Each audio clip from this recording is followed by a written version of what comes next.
O contexto atual sugere que a demarcação de terras indígenas será um dos principais debates nacionais com impactos no agronegócio brasileiro nos próximos meses.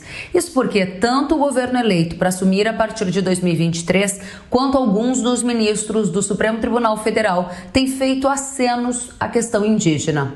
Durante a COP27, o Lula sinalizou a intenção de reparar os direitos perdidos pelos povos indígenas e disse que deseja que os índios brasileiros participem da governança do país. No mesmo evento, a deputada federal e membro da equipe de transição, Sônia Guajajara, sugeriu a volta da Comissão Nacional de Política Indigenista. Além disso, o governo do PT pretende criar o Ministério dos Povos Originários. Ainda nesta semana, membros do STF também voltaram a falar sobre o tema indígena.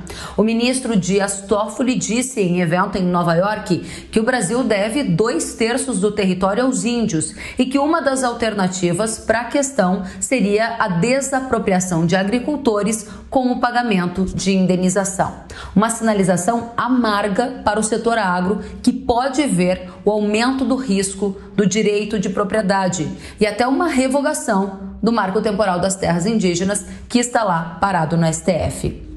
Atualmente, a Corte está aguardando para analisar e até o momento o placar lá na Corte está empatado, com um voto de um ministro favorável à manutenção do marco temporal e outro contrário.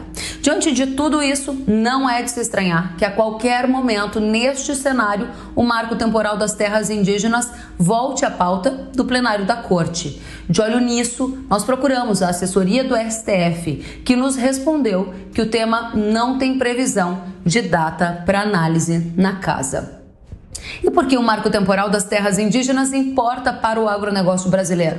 Por alguns fatores. O primeiro deles, porque se for decretado o fim do marco, a forma como são feitas as demarcações de terras indígenas no Brasil mudarão e haverá um aumento das tensões sociais no campo. O segundo ponto é a posse da propriedade privada, que também poderá ser contestada, havendo então um aumento da insegurança jurídica. O terceiro ponto é que parte das áreas que poderão ser reivindicadas como indígenas hoje abrigam polos produtores de alimentos, ou seja, polos agrícolas.